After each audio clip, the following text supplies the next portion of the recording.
Hello everyone, welcome to ప్రవీస్ kitchen. ఈరోజు మనం పీతల ఇగురిని చాలా టేస్టీగా ఎక్కువ గ్రేవీ వచ్చేలా ఎలా ప్రిపేర్ చేసుకోవాలో చూద్దాం. ఈ వీడియోలో నేను చాలా టిప్స్ని షేర్ చేసుకుంటానండి, కాబట్టి వీడియోని ఎక్కడా స్కిప్ చేయకుండా లాస్ట్ వరకు చూసేయండి. ఇక్కడ నేను 6 పీతల్ని తీసుకున్నానండి. కొంచెం పెద్ద సైజులో ఉండే పీతల్నే తీసుకున్నాను. లెగ్స్ని ఇలా సెపరేట్ చేసుకొని పెట్టుకున్నాను. ఇలా సెపరేట్ చేసుకున్న లెగ్స్ని ఎడ్జెస్ కట్ చేసుకోవాలండి. అప్పుడే మనం కుక్ చేసేటప్పుడు గ్రేవీ లోపల వరకు అబ్జార్బ్ చేసుకుంటుందన్నమాట.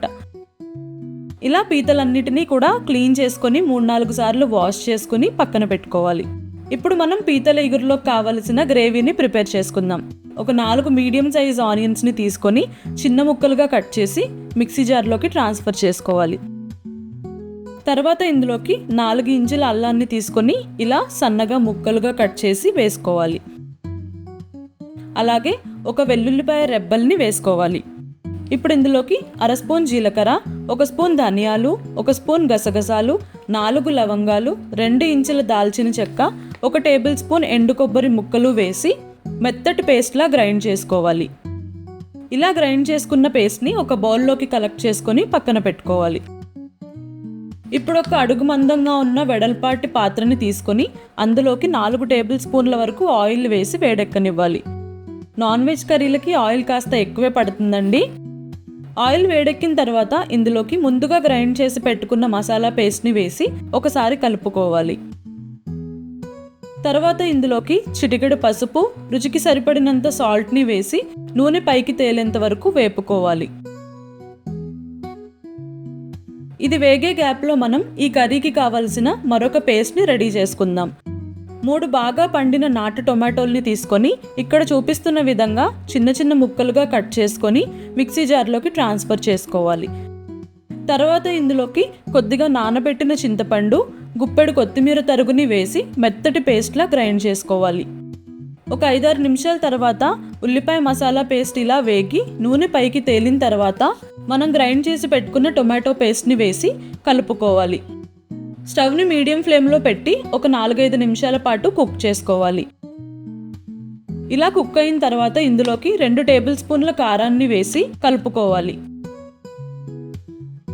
ఇప్పుడు ఇందులోకి ముందుగా శుభ్రం చేసి పెట్టుకున్న పీతలని వేసి కలుపుకోవాలి.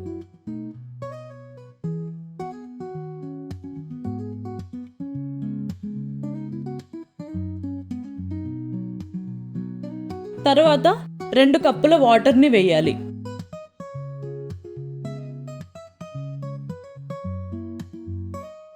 ఇది ఇలా మరుగుతూ ఉన్నప్పుడు ఇందులోకి 5-6 చీరి పెట్టుకున్న పచ్చిమిర్చి ముక్కల్ని వేసి ఒకసారి కలుపుకొని మూత పెట్టి 10 నిమిషాల పాటు కుక్ చేసుకోవాలి. మనం ఈ కర్రీలోకి ఎక్కువ మసాలా పేస్ట్లే వాడుతున్నాం కాబట్టి కుక్ అయ్యేటప్పుడు చింది మీద పడిపోతూ ఉంటుందండి. స్టవ్ అంతా పాడైపోతూ ఉంటుంది. కాబట్టి కుక్ చేసేటప్పుడు మూత పెట్టి కుక్ చేసుకోండి. మూత తీసినప్పుడు మాత్రం స్టవ్ని సిమ్లో పెట్టి మూత తీయండి. అప్పుడు చింది మీద పడకుండా ఉంటుంది. ఈ గ్రేవీ మొత్తం కుక్ అయిన తర్వాత ఆయిల్ సెపరేట్ అయిపోతుందండి. ఈ స్టేజ్లో ఒకసారి మూత తీసి సాల్ట్ని, కారాన్ని చెక్ చేసుకొని మీకు ఏమన్నా తగ్గినట్లు అనిపిస్తే ఇప్పుడే యాడ్ చేసుకొని కలుపుకోవాలి. పీతలు కుక్ అయిన తర్వాత ఇలా కలర్ చేంజ్ అవుతుందండి. ఆరెంజ్ కలర్లోకి వస్తాయి. కన్సిస్టెన్సీ ఈ విధంగా ఉన్నప్పుడు స్టవ్ ఆఫ్ చేసేసి కొత్తిమీర తరుగుని చల్లి పక్కకి దించేసుకోవాలి. ఈ గ్రేవీ చల్లారే కొద్దీ మరింత చిక్కబడుతుందండి. కాబట్టి కన్సిస్టెన్సీ ఈ విధంగా ఉన్నప్పుడే నేను స్టవ్ ఆఫ్ చేసి పక్కకు దించేసుకుంటున్నాను. మీకు ఇంకా దగ్గరికి కావాలి అనుకుంటే మరొక 4-5 నిమిషాల పాటు కుక్ చేసుకొని స్టవ్ ఆఫ్ చేసి దించేసుకోవచ్చు. అంతేనండి, చాలా ఈజీగా వంట రాని వాళ్ళు కూడా ఈ వీడియోని చూసి పీతల ఇగురిని పర్ఫెక్ట్గా ప్రిపేర్ చేయొచ్చు.